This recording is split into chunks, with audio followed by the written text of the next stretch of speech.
నమస్తే టిఆర్ నిజం, నేను మీ రమేష్. ఈరోజు మరొక వార్త మన మర్చిపోలేనటువంటి సంఘటన జరిగింది. వనప్రేమికుడిగా పేరున్నటువంటి వనజీవి రామయ్య నిన్న గుండెపోటుతోటి కన్ను మూసిండు. ఆయన యొక్క ఆత్మకు శాంతి చేకూరాలని చెప్పేసి టిఆర్ నిజం నుంచి మనస్ఫూర్తిగా కోరుకుంటున్నాం. ఆయన చిన్నప్పటి నుంచే మొక్కల మీద ప్రేమతోటి చెట్లు పెంచాలి దాని ఒక ఆలోచనతోటి విపరీతమైన చెట్లు పెంచిండు, వనాలుగా మార్చిండు. 1,00,00,000 చెట్లకు పైగా పెట్టి ఆయన పద్మశ్రీ అవార్డు కూడా వచ్చింది. కాబట్టి ఈ రోజు ఆయన ఆత్మకు శాంతి చేకూరాలని చెప్పేసి టిఆర్ నిజం నుంచి కోరుకుంటాను. ఇంకోటి ఏంటంటే ప్రధానమంత్రి కూడా ఆయనకు ప్రగాఢ సానుభూతి తెలిపిండ్రు, ముఖ్యమంత్రి గారు కూడా తెలిపిండ్రు. ఈ రోజు ఆయనకు ప్రభుత్వ లాంఛనాలతోటి కూడా ఆయన యొక్క దాన సంస్కారాలు నిర్వహిస్తున్నారని చెప్పేసి అంటాం. ఏదేమైనప్పటికీ వనజీవి చనిపోవడం అనేది ఎంతో బాధాకరమైన సందర్భంగా ఒక తీరని లోటుగా అనుకుంటా ఉన్నాం. ఇంకోటి ఒక వార్త మనం చూసుకుంటే, నమస్తే తెలంగాణలో వార్త ఇచ్చిండ్రు. 10,000 కోట్ల రుణానికి కమిషను 170 కోట్లు వాళ్ళు తీసుకున్నారు అని చెప్పేసి అంటారు. ఇంకోటి ఇక జింకలు చచ్చిపోతానే దీని వల్ల ఇబ్బంది అవుతానే, వాళ్ళ ప్రభుత్వ భూమి కాదు ఇది, దాన్ని వెనుకకు తీసుకోవాలి అని చెప్పేసి ఇది చెప్తా ఉన్నారు. ఇది ఏమంటానంటే పాపం మన కేటీఆర్ గారు ఒక విషయం చెప్తా ఉన్నాడు. CM Revanth Reddy BJP MP కలిసి ఒక బ్రోకరేజ్ సంస్థకు ముడుపులు కట్టిండ్రు. ఆ ఎంపీ రేవంత్ దందాలకు బయట పెడతాము, ఆ ఎంపీ ఎవరో రేవంత్ దందాలకు అంత బయట పెడతాం. కాంగ్రెస్ సంచులు మోస్తే బీజేపీ చెప్పులు మోస్తున్నది. ఢిల్లీ పార్టీలో తెలంగాణకు న్యాయం జరగదు. ఆర్ఆర్ ఫండ్ కలెక్షన్ చేస్తున్నారని చెప్పేసి విమర్శించారు. మోడీ గొంతు ఇప్పుడెందుకు మూగపోయింది? రేవంత్ రెడ్డి అవినీతిపై విచారణ జరిపించాల్సిందే. మూసీలో 1,00,00,000 కోట్ల కుంభకోణం జరిగింది. మంత్రి శ్రీధర్ బాబుకు ఏమైనా తెలుసా? రజోత్సవ సభలకు భారీగా జన సమీకరణ.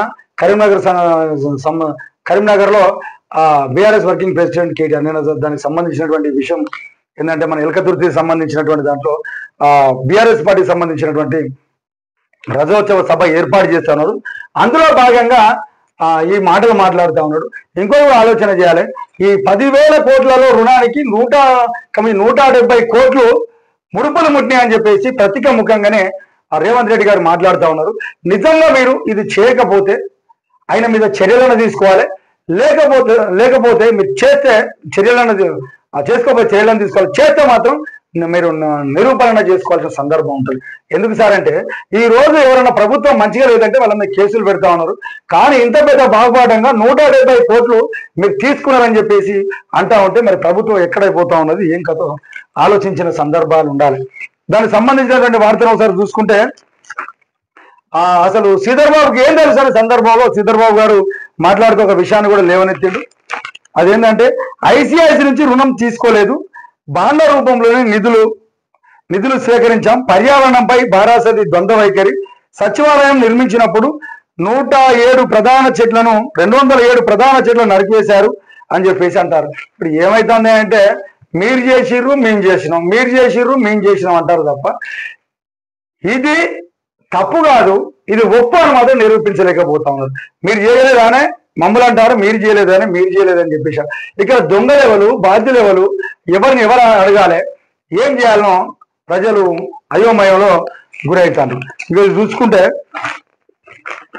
రాజు తెలంగాణ రాష్ట్ర పారిశ్రామిక మౌలిక సదుపాయాల అభివృద్ధి సంస్థ బ్యాంకర్లకు వేలానికి పెడితే కొన్ని కంపెనీలను కొనుగోలు చేసి ఆ సొమ్మును ఐసిఐసి బ్యాంకులో డిపాజిట్ చేశామని ఆ బ్యాంకు నుంచి రాష్ట్ర ప్రభుత్వం అక్కడ చూసుకోవాలి. ఎందుకంటే అందరికి తెలియాల్సిన విషయం, మరి ఏది నిజం ఏది అబద్ధం జనాలే ఆలోచించాలి. ఎందుకంటే ప్రతిపక్షాలు కానీ అధికార పక్షం కానీ ఏం నిజాలు మాట్లాడినట్టయితే అనిపిస్తలేదు. వీళ్ళు ఇదంటే మీరు చేయలేదని మేము చేసినాం అన్నట్టే చూస్తా ఉన్నారు. ఎలాంటి రుణం తీసుకోవాలని మంత్రి శ్రీధర్ సస్పెండ్ చేశారు. ఆర్బీఐ నిబంధనలు పాటించకుండా 10,000 కోట్లు తెచ్చామంటూ కేటీఆర్ ఆరోపించారని, ఎవరైనా బాండ్లను విక్రయించడం ద్వారా నిధులను సేకరిస్తే నిబంధనలకు విరుద్ధం అవుతుందా అని చెప్పేసి ప్రశ్నించిండు. ఈ మేరకు నిన్న గాంధీ భవన్ లో మంత్రి మాట్లాడుతూ, బాండ్లను టీజీఐసిసి జారీ చేసింది. సెబీ నిబంధనలకు అనుగుణంగా వాటిని వేలంగా వేయగా 37 కంపెనీలకు పెట్టుబడులు పెట్టడానికి ఐసిఐసి బ్యాంకుల నిధులను జమ చేస్తే అవి బ్యాంకుకు ఇచ్చినటువంటి రుణాలు ఎలా అవుతాయి, విదేశీ పట్టుబడులు కూడా ఈ బాండ్లపై ఉన్నాయి. 10,000 కోట్లు ఎడిపోయినాయి అని చెప్పేసి కేటీఆర్ అడుగుతా ఉన్నాడు.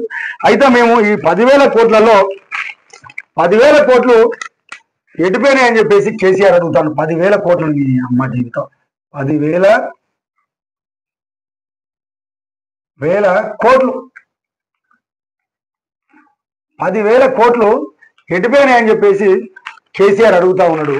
ఇది అన్ని తేవడం వల్ల మాకు బాండ్ల రూపంలో 10,000 కోట్లు వస్తే 10,000 కోట్లు అడుగుతున్నారు. కానీ మేము మాత్రం 8,476,000 కోట్లు సిఆర్ సేకరించినాం. అందులో కొంత 2,146 కోట్లు రుణమాఫీ కోసం కేటాయించినాం.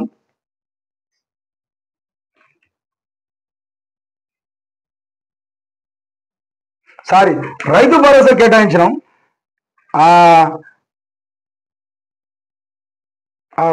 రుణమాఫీ కేటాయించినాం. ఇంకోటి 5,436 కోట్లు రైతు బంధు కోసం కేటాయించినాం. ఇంకోటి 947 కోట్లు సన్నబియ్యానికి మేము కేటాయించినాము అని చెప్పేసి చెప్తా ఉన్నారు. ఇలా రైతుల సంక్షేమానికి ఖర్చు పెట్టడం తప్పంటారా? మీరే చెప్పండి అని చెప్పేసి అంటాను. అంటే ఎంత అవుతుంది? 5, 7 ఇవాళ సరిపోయింది. మేము వచ్చిన పైసలను ₹1 అవినీతి లేకుండా ₹1 అవినీతి చేయలేం. మళ్ళీ ₹1 అవినీతి లేకుండా మేము చేసినామని చెప్పేసి ప్రజలకు చెప్తా ఉన్నాడు. మరి నిజం ఎంత అబద్ధం ఎంత అనేది శ్వేతపత్రం రూపంలో విడుదల చేస్తే మాత్రం అవి ఉపయోగపడుతుంది. ఏ బ్యాంకులకు ఎంత ఇచ్చారు, ఎంతమంది రైతుల రుణమైపోయింది, రైతు బంధు ఎంతమందికి వచ్చింది అని ఆలోచన కూడా చేయాల్సిన అవసరం ఉండదని చెప్పేసి అనుకుంటా ఉన్నారు. ఇంకోటి ఇలా రైతు ఖర్చు పెట్టదా మీరే చెప్పాలని చెప్పేసి అంటారు. ఇంకోటి మీ పార్టీ ఆధ్వర్యంలో, మీ ప్రభుత్వం ఆధ్వర్యంలో కాళేశ్వరానికి మీరు రుణాలు తెస్తే మీరు 10% కోసం తెచ్చి 10.9% తెస్తే మేము మాత్రం మీ ఆయాంలో అప్పులు తెచ్చినప్పుడు వడ్డీ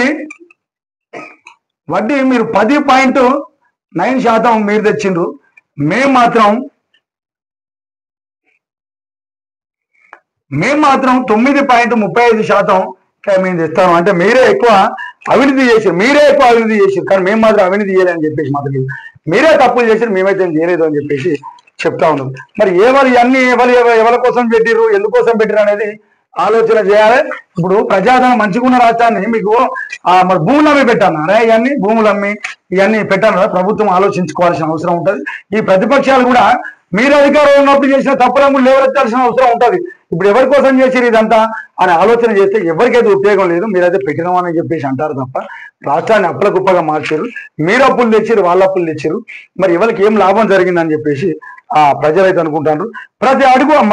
ప్రగతిని అడ్డుకోవడానికి కుట్రలు చేస్తానని చెప్పేసి అంటారు. టెండర్లు పిలిచి రిజిస్టర్ అయిన అడ్వైజర్ ప్రైవేట్ లిమిటెడ్ అనే సంస్థను మర్చెంట్ బ్యాంకర్ గా నియమించాం. ఆ సంస్థకు నిబంధనల ప్రకారం ప్రొఫెషనల్ రుసుము చెల్లిస్తే కేసీఆర్ తప్పాడుతున్నారు. గత భారత పాలనలో అదే సంస్థకు పనేమి జరగకుండా 10 కోట్లను ప్రొఫెషనల్ రుసుముగా చెల్లించారు. ఇక మీరు ఏం చేయకుండా అది చేసారు. మరి మేము కమిషన్ రూపంలో మేము ఇచ్చినాం, మీరు ఇచ్చిర్రు. వాళ్ళు పనిచేసారు కాబట్టి ఇద్దరు కమిషన్ రూపంలో ఇచ్చినాం అని చెప్పేసి అంటారు. ఏదైనా ఇక మరి వృధా పోయినట్టే కదా కమిషన్, అన్ని కోట్లలో మీరు కూడా పోతారంటే వృధా పోయినట్టే కదా. మరి అది కూడా ఆలోచించాల్సిన అని చెప్పేసి ప్రజలు అనుకుంటా ఉన్నారు. 5,200 కోట్ల విలువైన భూమి 30,000 కోట్ల విలువైందిగా ప్రభుత్వం చూపించిందని చెప్పేసి కేటీఆర్ అంటున్నారు. కానీ సిబిఆర్ అనే అంతర్జాతీయ రియల్ ఎస్టేట్ అధ్యయన సంస్థ ఈ భూముల విలువ 20,263 కోట్లుగా నిర్ధారించింది. పట్టా పాస్బుక్ లేకుండా యూనివర్సిటీ భూములను టీజీఐఐసికి ఎలా మార్చాలని కేటీఆర్ అంటున్నారు. టీజీఐసిసికి భూములు ఇచ్చినా పాసు పుస్తకాలు ఇవ్వరు. బారాస పాలనలోనే ఫార్మసిటీ కోసం అంటూ రెవెన్యూ శాఖ మంత్రి టీజీఐసిసికి 6,400 ఎకరాలు కేటాయించారు. అప్పుడు వాటికి పట్టా పాసు పుస్తకాలు ఇచ్చారా అని చెప్పేసి అంటారు. ఏదేమైనప్పటికీ ఈ ఇరువర్గ వాళ్ళ మీద ఆ తిట్టి నేపం చేసుకోవడం తప్ప ఏ ఒక్కరికి ఉపయోగమైనట్టయితే అనిపిస్తలేదు. ఇది మాత్రం అందరూ ఆలోచించాల్సిన ఆలోచనగా అనిపిస్తా ఉన్నది. ఇది ఎవరికైతే ఉపయోగం అయితే అనిపిస్తలేదు. ఇప్పుడు మీరు ఏం చేసినా కూడా ఈ ప్రజలకు ఆరోగ్య గ్యారంటీలు ఏ విధంగా అమలవుతాయి అనే వాటి మీద దృష్టి పెట్టాల్సిన అవసరం ఉండదని చెప్పేసి టీఆర్ నిజం నుంచి ప్రజల తరఫున ప్రభుత్వాన్ని ప్రతిపక్షాలను డిమాండ్ చేస్తున్నాం. ఇంకో రేపు అంబేద్కర్ జయంతి సందర్భంగా దానికి సంబంధించిన మూసీ దగ్గర 125 అడుగులో ఉన్నటువంటి అంబేద్కర్ విగ్రహం దగ్గర అందరూ సందర్శించడానికి ఉన్నదని చెప్పేసి ఇచ్చారు. అందరికి కూడా విఐపీలతో పాటు అందరూ కూడా పోవచ్చు. ఇంతకుముందు ఆయన పాదాల దగ్గర అంటే దగ్గరికి పోయే ఆస్కారం ఎవరికి లేదు. ఇప్పుడు మాత్రం కల్పించినామని చెప్పేసి అంటారు. ఇదేదో శుభపరిణామంగా చెప్పుకోవచ్చు. రేపు అంబేద్కర్ జయంతి సందర్భంగా ముందుగానే అందరికీ అంబేద్కర్ జయంతి శుభాకాంక్షలు తెలియజేస్తున్నాం. ఇది ఈరోజు వార్తలు. మరిన్ని వార్తలతో రేపు మేము ముందుకు వస్తాం.